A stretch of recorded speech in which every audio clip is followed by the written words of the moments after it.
الحمد لله وحده والصلاة والسلام على من لا نبي بعده أما بعد. So we have been looking at the book by Imam Ibn Rajab al-Hanbali rahmatullahi alayhi, فضل العلم السلفي على الخلف, the excellence of knowledge of the previous generation over that of the later generation. And we were looking at the beneficial knowledge and not very beneficial knowledge. And there are many Quranic ayat and ahadith which hint to this point. So then Imam Sahib said, that's وَخَرَّجَهُ أهل السنن من وجوه متعددة عن النبي صلى الله عليه وسلم وفي بعضها ومن دعاء لا يسمع. That the people of Sunan is plural of Sunnah, and Sunan means the way of Rasulullah sallallahu alaihi wasallam. This is a specific type of hadith collection as well. So Sunan means the Sunan of Rasulullah sallallahu alaihi wasallam, the practice and actions of Rasulullah sallallahu alaihi wasallam, his lifestyle, his way. But there's this now term, a Sunan or Sunan, is used as the name of the books that deals with the fiqhi rulings and many other aspects of Sharia, the Sunan.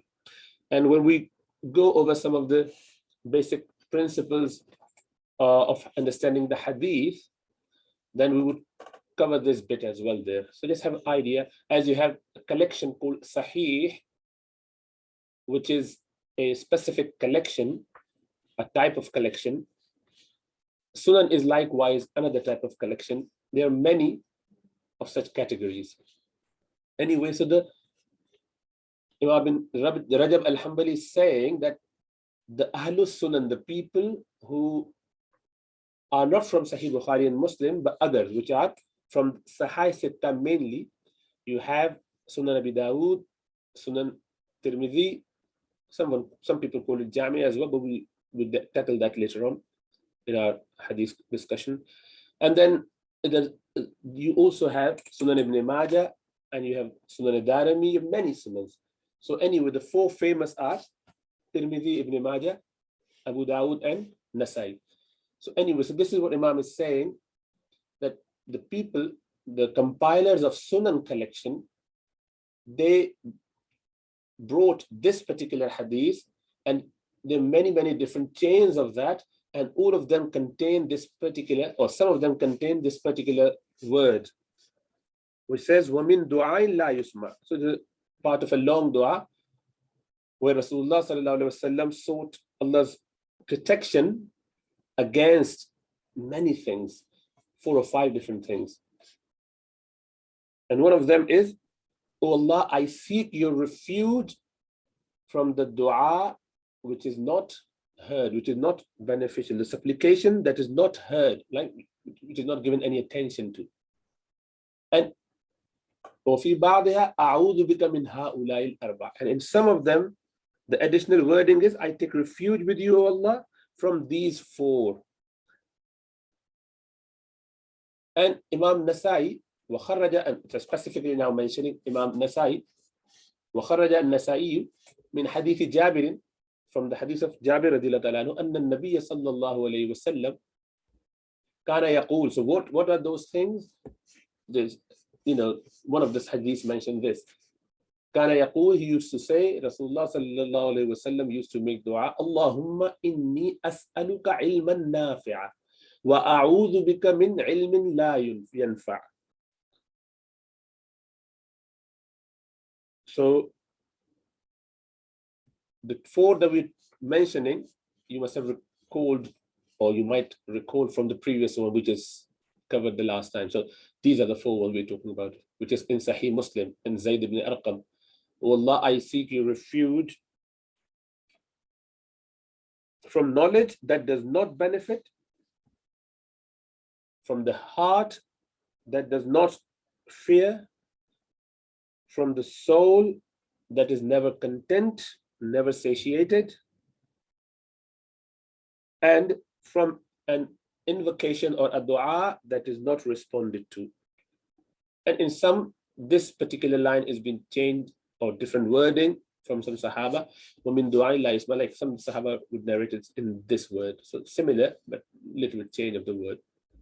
When they translate or transmit is as words to the effect rather than the exact words sometimes. And it so happens also that Rasulullah sallallahu alaihi wasallam at times would make dua in different words, meaning the same thing. So anyway, so Imam Nasai then wrote this extra dua, which is a different one.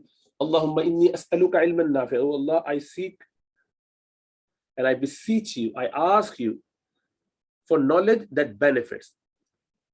وَأَعُوذُ بِكَ مِنْ عِلْمٍ لَا يَنْفَعُ. And I seek your refuge from knowledge that does not benefit. And then another hadith, وَخَرَّجَهُ Ibn Majah. So this particular one is being narrated or extracted by Imam Ibn Majah rahmatullah alayhi. وَلَفْظُ, and this is his word. And specific words, his words are this, which are coming now. أن النبي صلى الله عليه وسلم قال, that Rasulullah صلى الله عليه وسلم said,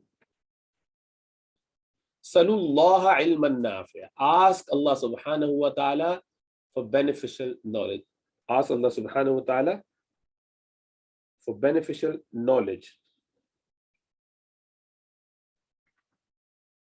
And also, وَتَعَوَّذُوا بِاللَّهِ.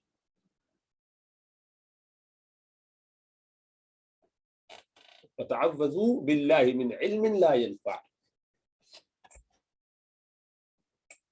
وَتَعَوَّذ means to seek refuge, and this is command. So ask Allah subhanahu wa ta'ala for his protection from the knowledge which is not beneficial.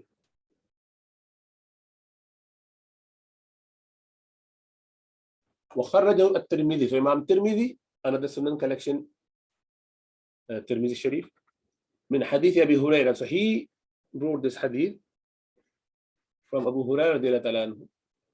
He said, أن النبي صلى الله عليه وسلم كان يقول, that Rasulullah صلى الله عليه وسلم would say, used to say, اللهم انفعني بما علمتني. Oh Allah, benefit me from what you taught me. وعلمني, and taught me ما ينفعني, what would benefit me. وزدني علما, and increase me in my knowledge. So another hadith which points to the fact that ilm is of two types, good or bad, beneficial or not beneficial. وخرج النسائي من حديث أنس.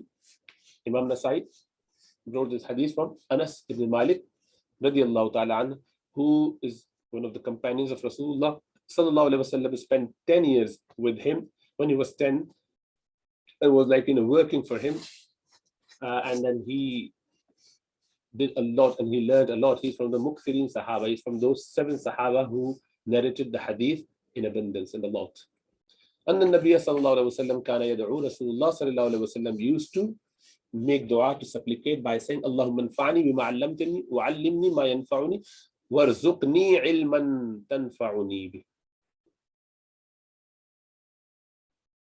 Similar meaning, oh Allah, benefit me from what you taught me, and teach me what would benefit me, and give me the knowledge, grant me the knowledge that would benefit, that you would want to benefit me through, or the knowledge that would benefit me. Since it's